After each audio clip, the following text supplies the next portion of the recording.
আচ্ছা, আপনার কাছে জানতে চাইতেছি, দলিল লিখু নিরঞ্জন যে আপনার জমি অন্যজনের লিখে দিছে, এই বিষয়ে আপনি কি পদক্ষেপ নিয়েছেন? আচ্ছা, আপনাকে অসংখ্য ধন্যবাদ।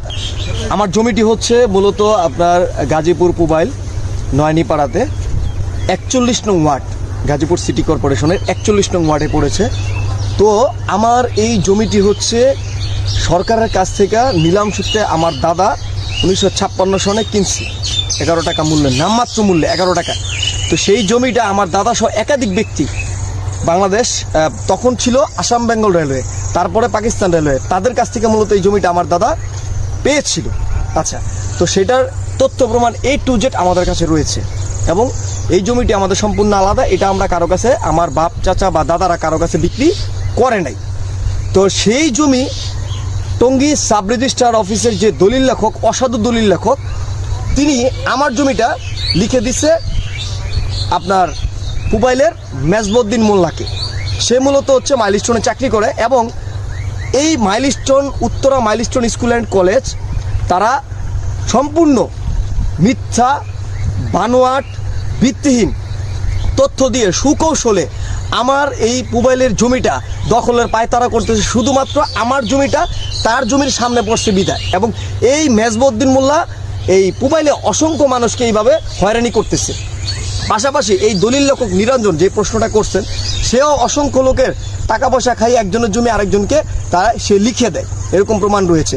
আমি খুব রিসেন্ট এই বিষয়ে আমি এর ন্যায় বিচার পাওয়ার জন্য আমি আপনার যে গাজীপুর যে জেলা রেজিস্ট্রার রয়েছে, সেই জেলা রেজিস্ট্রার বরাবর আমি দলিল লেখক যে নিরঞ্জন রয়েছে টঙ্গী, তার বিরুদ্ধে আমি একটা অভিযোগ দায়ের করেছি ন্যায় বিচারের জন্য। এই সেই অভিযোগের কপি, এবং আমি বিশ্বাস করি যে এই অভিযোগের কপির ভিত্তিতে আমি এই জেলা রেজিস্ট্রার বরাবর যে করেছি শ্রী নিরঞ্জন চন্দ্রের বিরুদ্ধে, সে আমার জমি কেন অন্যজনকে লিখে দিল, তার দলিলটা সঠিক হয় নাই। সে তার বায়া দলিলের সঙ্গে যে পরের দলিলটা সেটা সে সঠিক করে নেয়, আমার জমির তফসিল গায়ে সে জমিটা লিখে দিছে মেজবউদ্দিন মোল্লাকে, 156 নম্বর দলিল।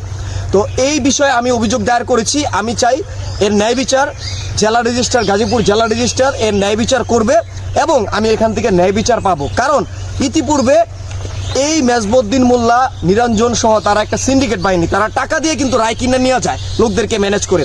সুতরাং আমি বলতে চাই যে গাজীপুর এই যে জেলা রেজিস্ট্রার বরাবর যে আমি আবেদনটা করেছি, এখানে আমি আমার কাগজপত্রের মাধ্যমে, জমির আসল মা বাবা হচ্ছে কাগজপত্র, কাগজপত্রের মাধ্যমে সঠিক এবং সুষ্ঠু তদন্তের মাধ্যমে তদন্ত কমিটিতে প্রধান সহ যারা থাকবে, এই শ্রী নিরঞ্জন চন্দ্রের বিরুদ্ধে যে আমি অভিযোগ দায়ের করেছি, এ বিষয়ে প্রধান সহ কমিটিতে যারা থাকবে তারা সুষ্ঠু এবং ন্যায় বিচার করবে কাগজপত্রের মাধ্যমে।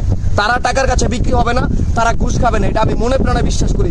আমি একজন সাংবাদিক, আমি এর ন্যায় বিচার চাই এবং আমি বিশ্বাস করি এর ন্যায় বিচার আমি ইনশাআল্লাহ পাবো। এবং পাশাপাশি আরও একটি কথা আমি বলে রাখতে চাই, আমার কাগজের বিরুদ্ধে গিয়ে যদি জেলা রেজিস্ট্রার থেকে আমি অন্যায় কোনো আমার বিরুদ্ধে কোনো রায় চলে যায়, আমি যদি জুলুমের শিকার হই, আমি যদি এখানে ন্যায় বিচার না পাই, আমার কাগজের বিরুদ্ধে রায় যায়, কাগজ সঠিক থাকার পরেও এই ধরনের কোনো যদি অঘটন ঘটে, তাহলে আমি বলতে চাই যারা এই ধরনের টাকা পয়সা খেয়ে, এই গাজীপুর জেলা রেজিস্ট্রার থেকে যদি টাকা পয়সা খেয়ে আমার কাগজের বিরুদ্ধে অন্যায় কোনো রায় তাদের পক্ষে দেওয়া হয়, তাহলে আমি তাদের বিরুদ্ধে আল্লাহর কসম করে বলছি, আমি সর্বোচ্চ আইনি পদক্ষেপ তাদের বিরুদ্ধে নিব।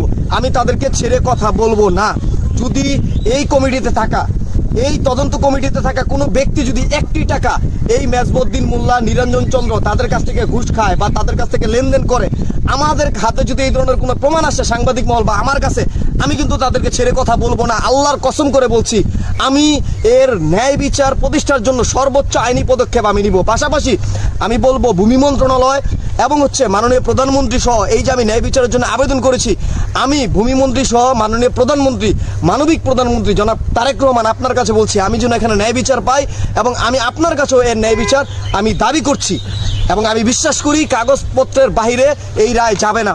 জমির আসল মা বাবা হচ্ছে কাগজপত্র। সুতরাং আমি আবারও বলবো, যদি এই গাজীপুর জেলা রেজিস্ট্রারের তদন্ত কমিটি বা প্রধান সহ কমিটির সদস্যরা যদি ঘুষ খেয়ে নিরঞ্জন চন্দ্র এবং হচ্ছে মেজো তাদের কাছ থেকে টাকা পয়সা খেয়ে আমার রায় কাগজের বিরুদ্ধে যায়, তাহলে আমি তাদের বিরুদ্ধে আবারও বলছি, কঠোর হুঁশিয়ারি দিয়ে বলছি, আল্লাহর কসম করে আমি তাদের বিরুদ্ধে সর্বোচ্চ আইনি পদক্ষেপ গ্রহণ করব এবং আমি বিশ্বাস করি আমি কাগজের পক্ষেই রায় পাবো ইনশাআল্লাহ।